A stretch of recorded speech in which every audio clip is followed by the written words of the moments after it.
Hello guys, welcome to my YouTube channel, Roselski TV.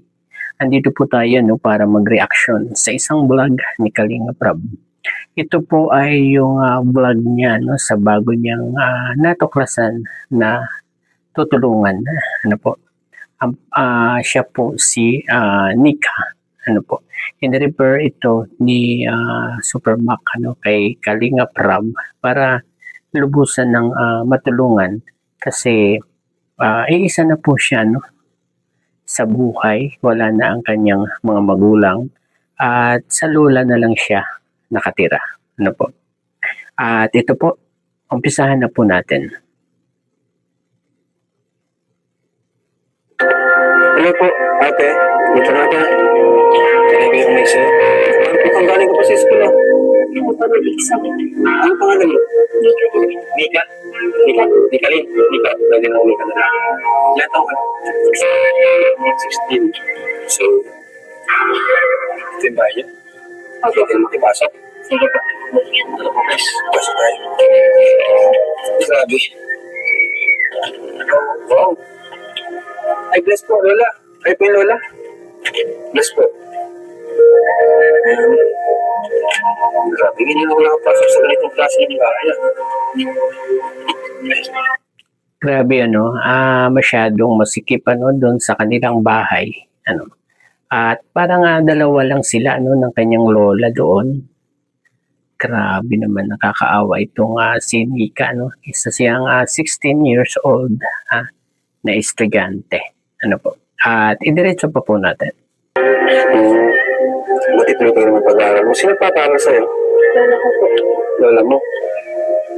Bakit? Asan sila mama mo, si papa mo? Ay, si mama at papa mo nasan?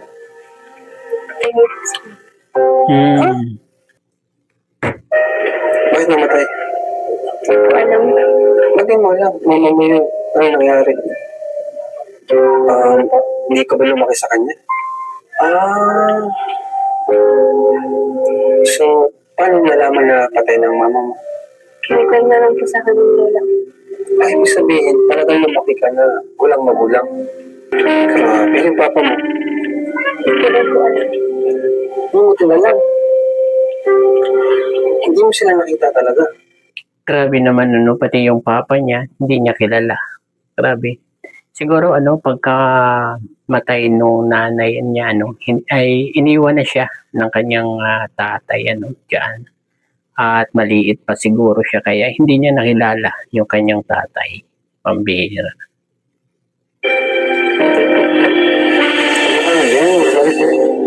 So, lula mo nagpalaki sa'yo ngayon. Okay. Pero yung papa mo, buhay pa o ano? Buhay pa. Buhay pa. Gusto mo siyang makita? Opo. Alam mo ang pangalan?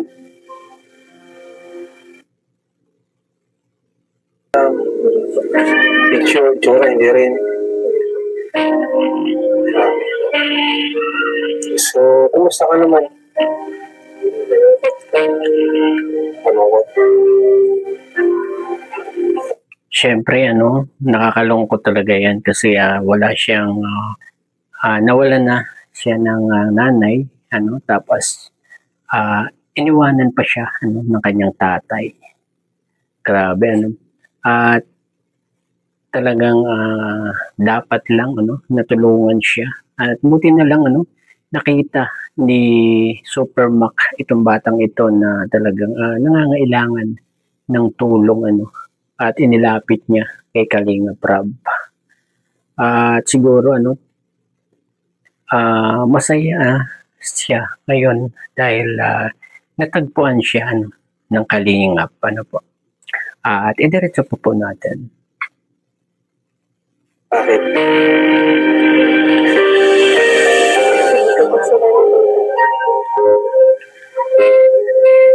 Tapos itong bahay, matagal na kayo dito. Opo. Sino yung gumawa nitong bahay nito? Si mama na nagpanday. Tawag mo sa lola mo, mama. So, ano yung naramdaman mo ngayon? Masaya ka ba? Sa'yo na lang po. Bakit? Kasi wala pa po. Talig, may lola naman wala ka ng magulang. Diyan mo si lola mo na mahal na mahal ka, di ba? Pero syempre, siguro, nainggit ka rin sa mga klase na kompleto ang magulang. Opo. Diba? So, ano ginagawa mo dun? Paano mo overcome yung ganung pagsubok na wala kang magulang? Sisikap ka, diba? Opo. Ganito na lang, total, gusto mo makita yung Grabe, malungkot talaga yung ganyan, Kasi, halimbawa na lang, may mga pagtitipon, ng mga magulang, saka mga mag-aaral, At siya lang siguro ang walang parents doon, At lola niya lang ang nandun. Siyempre, maiinggit yan, kahit papaano. Dahil hindi kumpleto, yung kanyang pamilya. Samantalang yung iba, nakikita niya, may mother, saka father, nakasama. Grabe. tatay mo, diba? Ano yung gusto mong sabihin sa kanya? Baka mamukhaan ka, mapanood ka. Kasi sigurado, kung nakita ka ng tatay mo, sigurado naman, baka naman maramdaman niya na anak na yung mga napanood niya. Baka malay mo, dumating yung panahon na magkita kayo. So, ano gusto mong sabihin? Ano yung sabi mo sa kanya? Sana po, Sana po,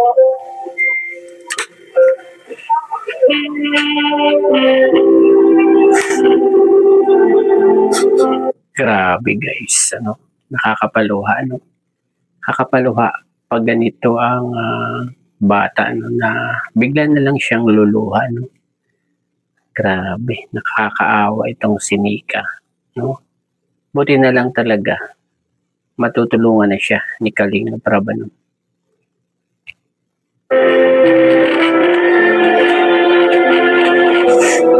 Bakit? Gusto mo, ano hindi mo masabi? Gusto mo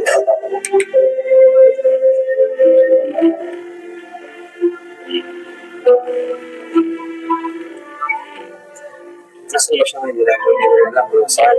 Kahit wala siya sa lugar na ito. Kung sabi mo, hindi mo alam. Gusto ko din. Ganyan. Kung sabi mo alam, makapagod sa akin. Okay lang yan. Naiintindihan ka namin. Ano?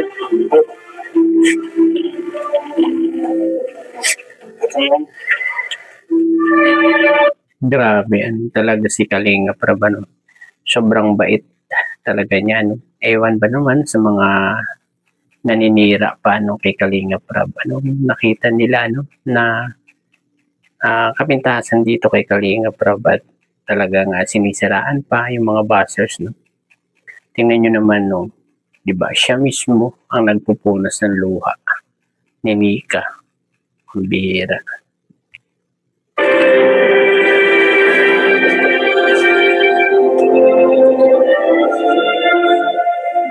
Ano pangarap mo, anong goal mo sa buhay?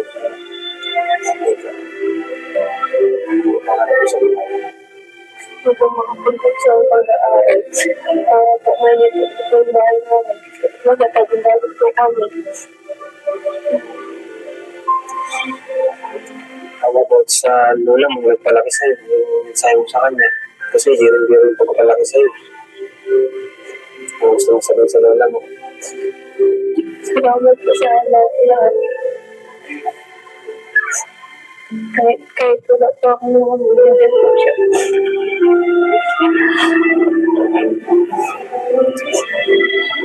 Familiar ka ba sa Team Kalinga? Sa amin? Kahit po. Hindi ka pa napupuntahan dito, naririnig mo. Ayun, ayun ang maganda, pamilyar siya, sa Team Kalingap, Siguro, nanonood siya or napapakinggan niya sa lola niya, di ba? Na talagang tumutulong itong Kalingap, Wala kami. Ano naramdaman mo at nandito kami ngayon? Ako, si Kularan mo. Masaya po kasi natutulungan po ako. Thank you rin kay Supermac, no? Kasi kita ka namin. Yun, thank you, Supermac, napakagaling mong mag-scout, talagang karapat dapat, na matulungan ang lahat ng nai-scout mo, Tulad na lang nung binigay mo kay Kalingap Edo, yung magkapatid. Tapos si Serena, scout din ni Supermac siya, di ba? At buti naman naging scout na si Supermac, hindi na siya naglalagay doon sa mga pabahay ni Kalingap Rab. Yun ang napapansin ko ngayon. Lagi na siyang kasama sa pag-scout ni Kalingap Rab or ni Kalingap Edo. Po? Natingnan namin yung naramdaman mo sa pag-iyak mo pala. Talagang sabi ka na makita ang tunay mong magulang, lalo ng papa mo, di ba? At yung sa mama mo naman, sino nagpunto sa'yo na wala na siya? Kita ko po, tapos meron ako. Hindi mo ba siya nakita? Hindi. Grabe yun. Nawawa naman to si Nika talaga, mga kalingap. Hirap nung lumaki ka ng kagaya ng naranasan ni Nika. Hindi rin po biro talaga lumaki ng ganito. Kahit di natin naranasan, pero kung iisipin natin, talagang mahirap po talaga. So, pakatag ka lang, Nika. Iwatan mo si Nika. Kaya mo yan. Siguro, ito na rin yung, kumaga, hindi aksidente nandito kami ngayon. Di ba, plano ng Lord na makilala ka namin para matulungan ka namin. Kasi wala ka mong magulang. Andito naman kami. Kasi lola mo. Dito ang napapansin nyo guys, talagang walang tigil yung luha na pumapatak sa kanyang mga mata, di ba? At ito ang simbolo na talagang nahihirapan itong si Nika sa buhay, at bakit sa kanyang mukha na masaya siya ngayon kasi natagpuan siya ni Kalingap Rab, at matutulungan na siya sa pag-aaral niya. Hindi na niya poproblemahin ang kanyang mga bayarin, at hindi na rin mahihirapan gaano yung kanyang lola, diba? Kalingap, may mga kasama tayo sa ating may mga tinutulungan din kami beneficiary na kagaya mo na halos ka-age mo lang din, diba? Mga Kalingap Angels na may mga at saka guys, may hitsura siya, pwede siyang maging Kalingap Angels, di ba? Pwede siyang ibilang ni Kalingap Rab sa mga Kalingap Angels niya. May kanya rin pagsubok sa buhay. May kanya-kanyang binaranas at pangarap, yung mga hinaharap na pagsubok. Pero ngayon, sila ay patuloy na lumalaban, patuloy na lumalakad para sa kanilang mga pangarap. Sa tulong siyempre ng Team Kalingap at ng ating tahanan. So gusto mo bang makasama sa tahanan ng Team Kalingap?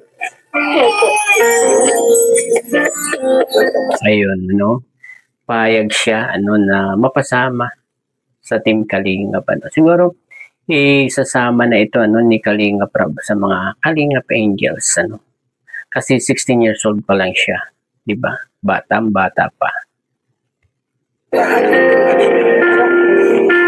So, kailan birthday mo, Nika? October 6 po. October 6, so Libra ka rin, Paras para tayo. Libra din ako, October 1 naman. At birth month pa ni Kalingap Rab, pareho silang Libra.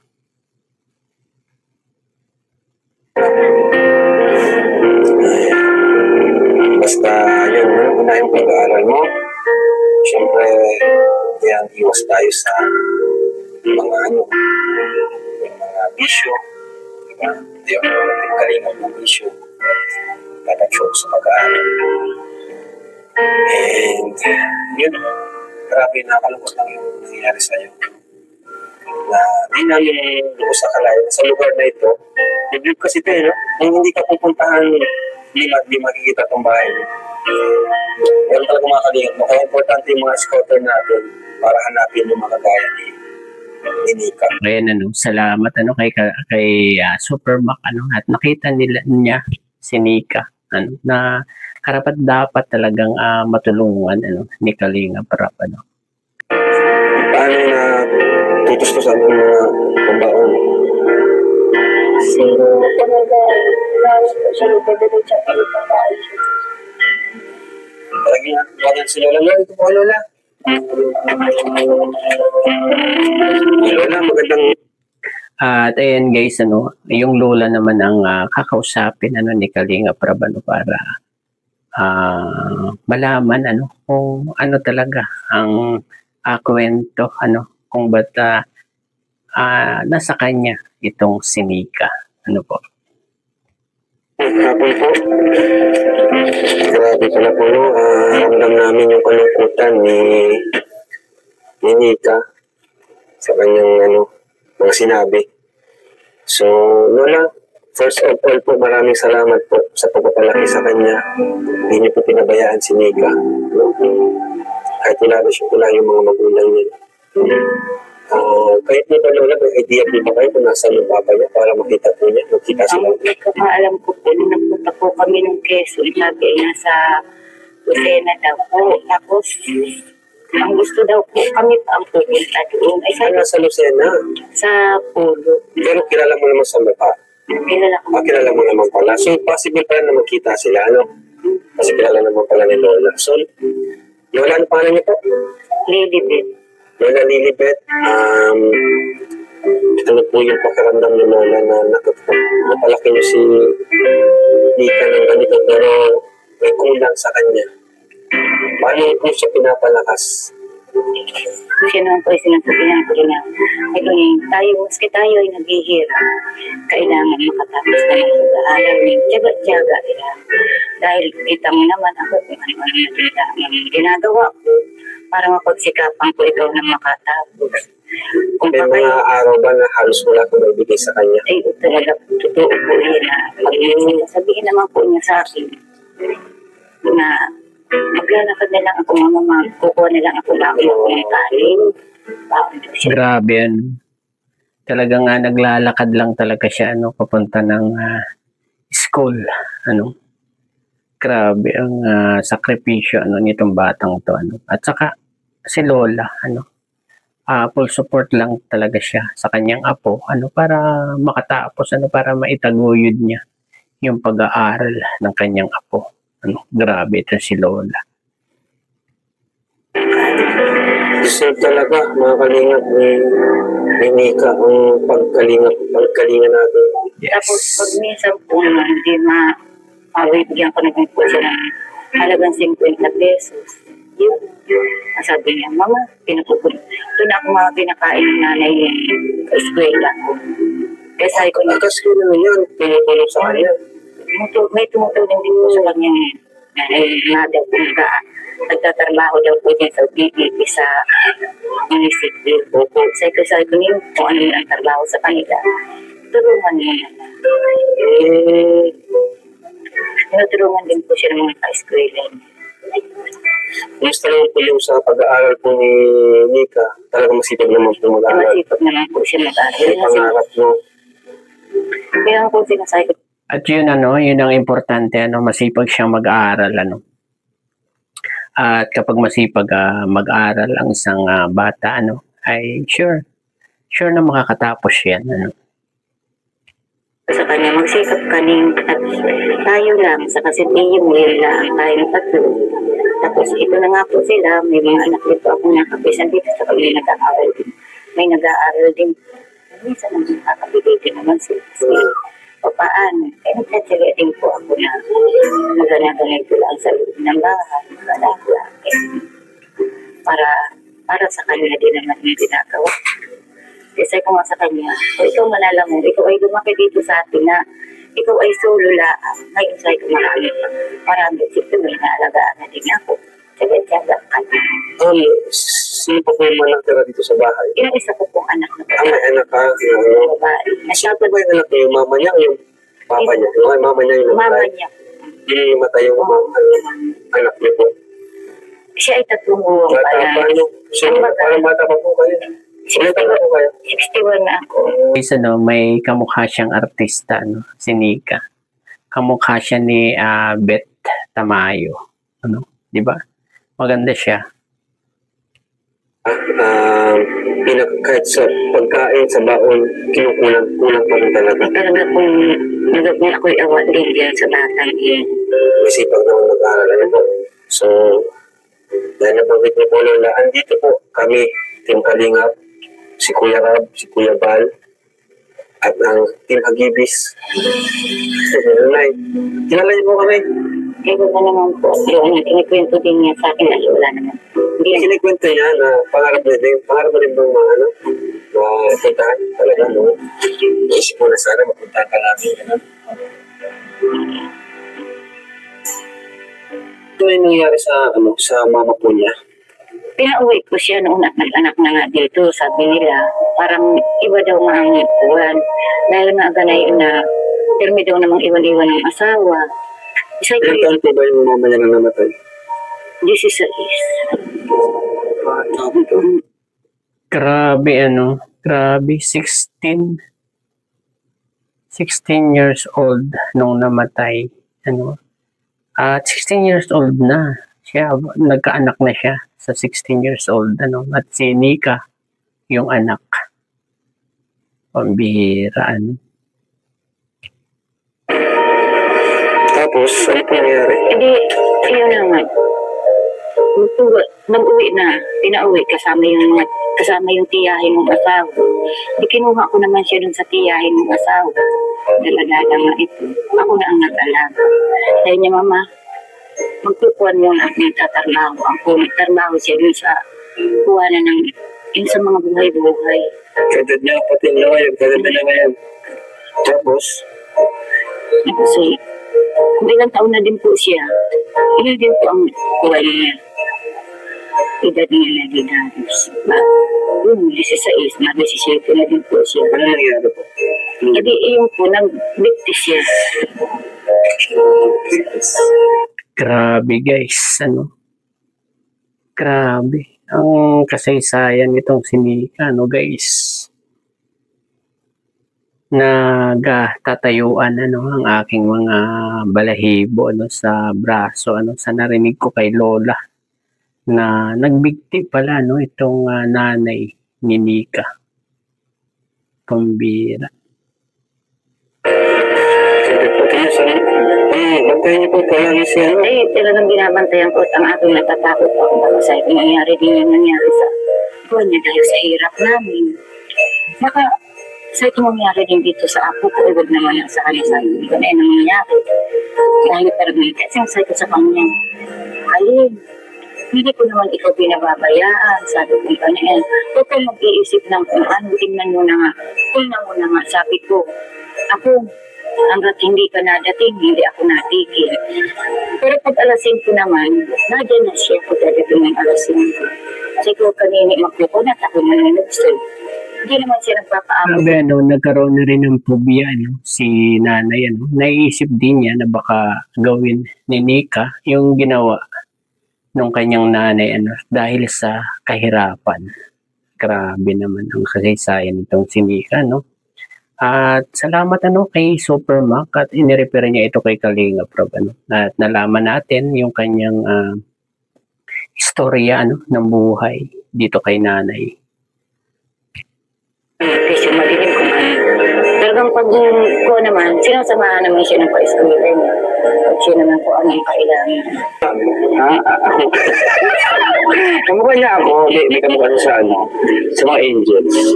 Malapit-lapit sa inyo. Oo, Marina doon. Parehas kong meron mo rin. Sa artista siya. Paano may namumukha Si Beth Tamayo. Oo, may namumukha sa artista. Yan o. Kawig mo. Pero ngayon tayo yung magkamukha. Malapit ako sa iyo. Ay, kumusta? Saan ka dumaan? Grabe ito si Beshi, ano? Grabe si Beshi. Oo. So, sayang wala yung groceries. Bibigyan na tayo sa kanila. Ay, sige. Bakit po na, di ba, sabi mo sa akin, minsan nakikita mo siya nakakatulala. So, yan ang iwasan mo. At ito guys, magbibigay na si Kalinga Prab ito. Ito po yung pinaka-charity dito sa vlog na to. Kung may problema ka, sabihin mo, i-open mo kung ayaw mo kay Lola sa mga close friends mo, kay Beshi.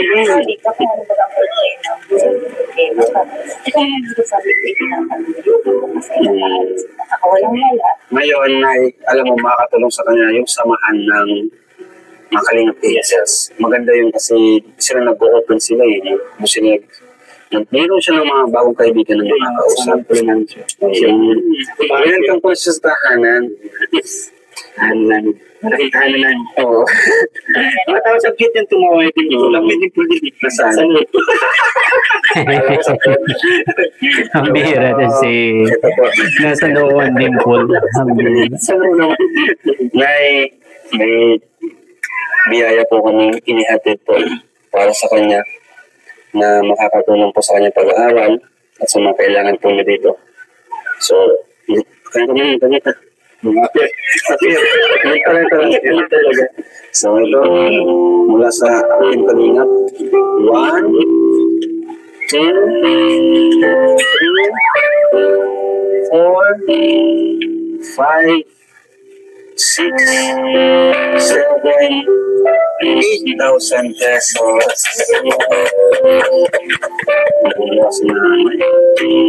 Bakit po, Lola? Grabe, Ang laki talaga ng tulong, na ibinibigay nitong si Kalinga Prab, At yan po ay galing, sa sariling YouTube channel niya, Kasi first time yan na vlog niya, di ba? Siyempre, wala pa yung sponsor, di ba? At yung 8,000 na yan, galing mismo sa channel ni Kalinga Prab. Grabe, napaiyak pa si nanay dyan, Ayun, siguro, hanggang dito na lamang po, ang ating konting pagre-reaction dito sa vlog ni Kalinga Prab. Po. At sana tuloy-tuloy, at maging member na rin ng Kalingap Angels itong si Nika. At pwede naman siya na maging member ng Kalingap Angels kasi may tsura siya, di ba? At malay natin, may mga natatagong kaalaman yan, Malay natin, maganda siyang kumanta or magaling siyang sumayaw, di ba? Kumbaga, may natatago siyang talent, na pwedeng lumabas kapag kasama na niya itong mga Kalingap Angels. Po? Ayun, hanggang dito na lamang po. Bye-bye. God bless po sa lahat. Peace.